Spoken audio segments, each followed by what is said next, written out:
Next up, I have with me Emil Orlando from Sana Labs, the LMS platform that is trying to revolutionize the way we learn new things. So, Emil, take us away. Tell us why talent should apply for jobs with you guys.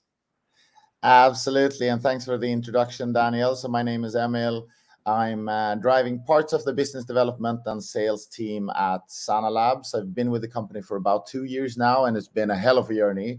But we're really taking off, so it's truly exciting times to be at this company. Um, I'd actually like to start with talking about why I'm so excited about Sana Labs and why I think it has probably one of the strongest futures among all of the startups in Sweden. So I'll do that, and then I'll tell you why you should apply. Um, so I actually joined Sana because Joel, our CEO, told me this story about how he views the world. And what he said was that, like, every single big transformation, change, improvement, progress, innovation that's happened to humanity, everything started with somebody learning something. Somebody came up with a new idea about how to do something, and that was obviously spurred by them learning something new. So the entire thesis around Sana is that if we can improve learning just a tiny bit for a lot of people, then we can change the world quite a bit, which is truly exciting. So with that in mind, that's really driving how we're thinking about things and what's making us sort of go to work every single day. But from a strategical standpoint, it's also a super exciting opportunity because we're seeing across the entire sort of productivity stack that there's been a lot of innovation in recent years. So you've had the success stories of, say, Figma innovating the design department, Notion and Coda doing revolutionizing work with how you're managing documents and workspaces. Slack really changed the way that people collaborate in this new digital era. You have spreadsheets and you have a lot of different things that have happened. But actually, in the space that we're in, the learning and knowledge space, there's really not been a lot of strong competition in recent times. And so that really sort of puts you up in a position where innovation can do so much to this industry. And my personal point of view is that that's the opportunity that we're going for, to be the Figma of learning. But what does that mean in practice? Well, what we're coming from is really a landscape that still to this date in 2022 is super fragmented. It's super static. Almost nothing is collaborative, not for the people who are creating content or running sessions, or the learners who are sort of learning things or taking new materials. And things get outdated really quickly. And I think a lot of the people who are sitting in this call today probably share this experience, that sort of digital learning in a corporate setting is not always that exciting.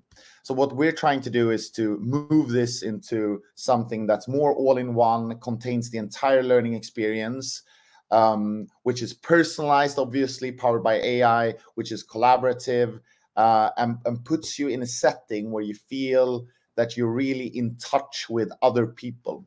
And actually, a funny story about that. So we started out as an AI company, and some of you might know about us for that. But over time, we realized that motivation and social cohesion is super, super important drivers for learning as well. So that's really why we're going towards this new direction of doing things that are both personalized for the individual, but also collaborative in collusion with other people.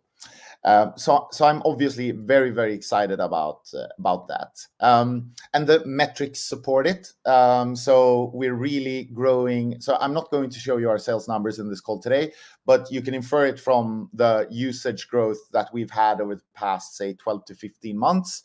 It's really been explosive. We're seeing creators creating more content than ever before in Sana. We're seeing learners propagating, teaching each other different skills, new things, and we're constantly launching new parts of the products. So with that said, I feel that the current trajectory that we have as a company is super exciting. And as we're now stepping into the true true scaling phase. We're looking for the best and the brightest also in sales.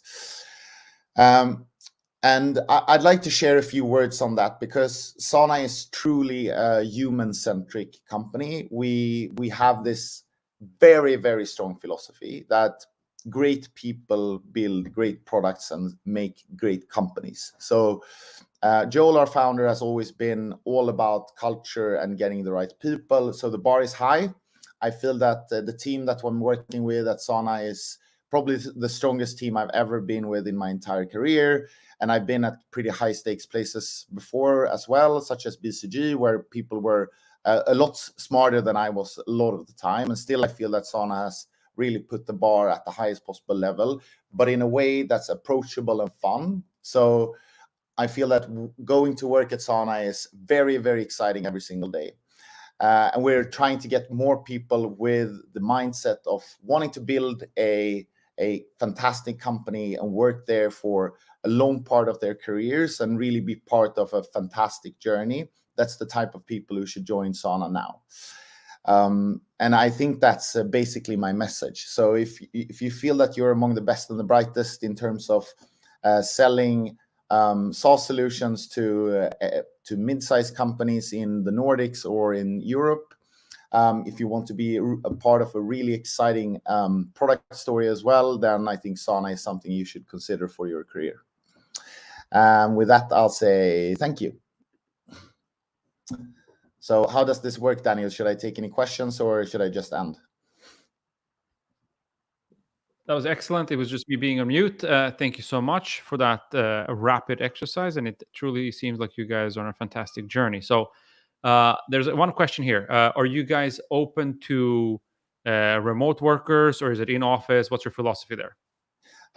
Great question. So we are currently around 60 people in the company. I'd say 15 of them are primarily remote. I think we prefer people working in the office to some extent, but I'd say that me personally go into the office maybe 2-3 days a week. Some people go away and work remotely 2 weeks and then get back to Stockholm for two weeks. And I think if you've got something fantastic to offer to the company, then people are generally very, very flexible to your needs. Awesome. And remind us again, besides the booth that you guys have here today, where people can come and meet you and your colleagues, like what is the best way to reach out to Sana if I'm interested in a gig? Great question. So there's a few different ways. Of course, we have the booth. You can reach out to our chief of staff, Olivia Elf, on LinkedIn. You can also reach out to me, of course. I'd be more than happy to introduce you to the right person at Sana. And you can also apply to open positions at www.sanalabs.com. Awesome. Thank you so much, Emil. I love the energy. And again, if you want to hang out with Emil and his crew and team, they're hanging out here in the booth all day. Take care now, Emil. We'll speak soon. Thank you. Thanks for listening, everyone.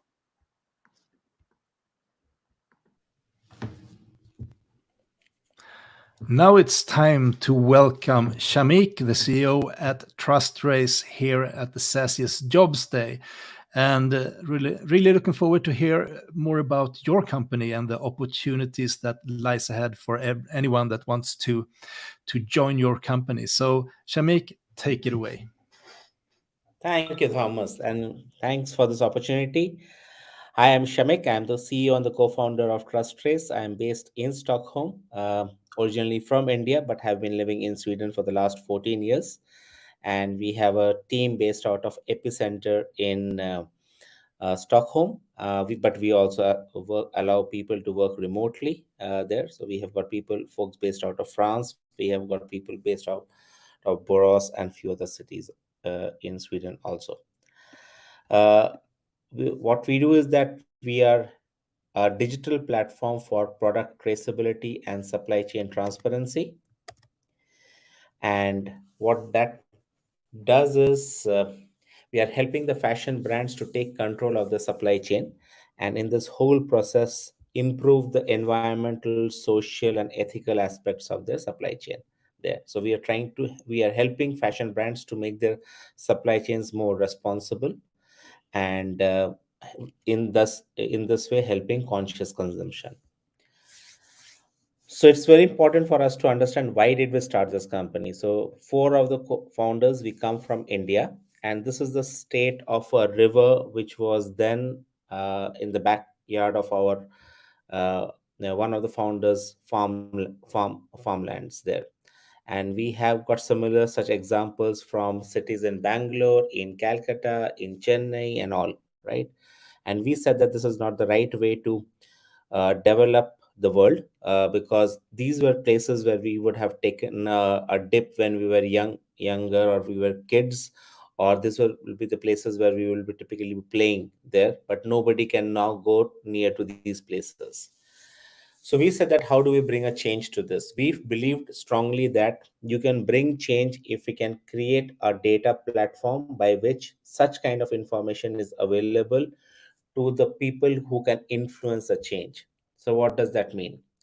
So fashion brands, I'll just so fashion brands typically do not know their supply chain. They only know their tier one supplier. And if we give them information to their tier two, tier three, tier four, tier five, and also for the tier one supplier, what is really going on. And this is what we call the supply chain mapping there. Second part is that once you know the factory at which the production is happening, how do you collect various information regarding environmental, social, and ethical? And this is just not information, but verified and validated information. So, as much as possible, the information should be accurate.